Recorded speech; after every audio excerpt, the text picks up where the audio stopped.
নমস্কাৰ, এনি ক্ৰনিকলত মই শ্ৰী ৰিকুতে পুলামি আপোনালোকৰ বাবে লৈ আহিছো এটা বিগ ব্ৰেকিং নিউজ। সৰুপথাৰ সমষ্টিবাসীৰ বাবে অতিকৈ গুৰুত্বপূৰ্ণ খবৰ। সৰুপথাৰ সমষ্টিবাসীৰ বাবে অতিকৈ ভাল খবৰ। টেঙানী আৰু সীমান্তৰ গাঁওবুঢ়াসকলে পাব পাৰিশ্ৰমিকৰ বাবে মাহেকত ৫,০০০ টকাকৈ। সীমান্ত গাঁওবুঢ়াসকলে পাব টেঙানী আৰু সীমান্ত গাঁওবুঢ়াসকলে পাব পাৰিশ্ৰমিকৰ বাবে মাহেকত ৫,০০০ টকাকৈ।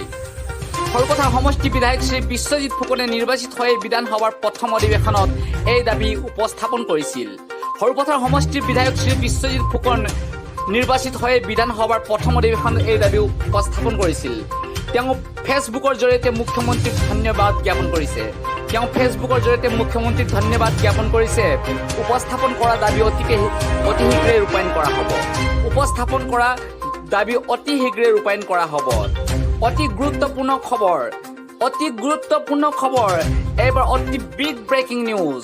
সৰুপথাৰ সমষ্টিবাসীৰ বাবে অতিকৈ ভাল খবৰ। অতি গুৰুত্বপূৰ্ণ খবৰ। টেঙানী আৰু সীমান্ত গাঁওবুঢ়াসকলে অবৈজ্ঞানিকভাৱে গাঁওবুঢ়া পথ চলাই গৈছিল। তেওঁলোকে পাব মাহেকত ৫,০০০ টকা। মাহেকত ৫,০০০ টকাকৈ পাব তেওঁলোকে। অতিকৈ বিগ ব্ৰেকিং নিউজ। সৰুপথাৰ সমষ্টিবাসীৰ বাবে অতিকৈ সুন্দৰ বতৰা কঢ়িয়াই আনিছে।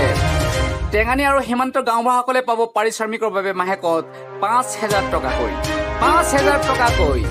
সৰুপথাৰ সমষ্টিত বিধায়ক শ্ৰী বিশ্বজিৎ ফুকনে নিৰ্বাচিত হৈ বিধানসভাৰ প্ৰথম অধিৱেশনত এই দাবী উপস্থাপন কৰিছিল। সৰুপথাৰ সমষ্টিৰ বিধায়ক শ্ৰী বিশ্বজিৎ ফুকনদেৱে নিৰ্বাচিত হৈ বিধানসভাৰ প্ৰথম অধিৱেশনত এই দাবী উপস্থাপন কৰিছিল। তেওঁ ফেচবুকৰ জৰিয়তে মুখ্যমন্ত্ৰীক ধন্যবাদ জ্ঞাপন কৰিছে।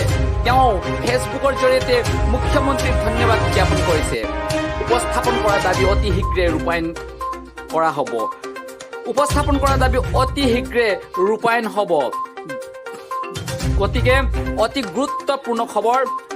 Big breaking news. টেঙানী আৰু সীমান্তবাসীৰ যিসকল গাঁওবুঢ়াই অবৈজ্ঞানিকভাৱে গাঁওবুঢ়া পথ চলাই গৈছিল তেওঁলোকে পাব মাহেকত ৫,০০০ টকাকৈ। ৫,০০০ টকাকৈ পাব তেওঁলোকে। টেঙানী আৰু সীমান্তৰ গাঁওবুঢ়াসকলে যিসকল গাঁওবুঢ়াই অবৈজ্ঞানিকভাৱে গাঁওবুঢ়া পথ চলাই গৈছিল তেওঁলোকে পাব মাহেকত ৫,০০০ টকাকৈ।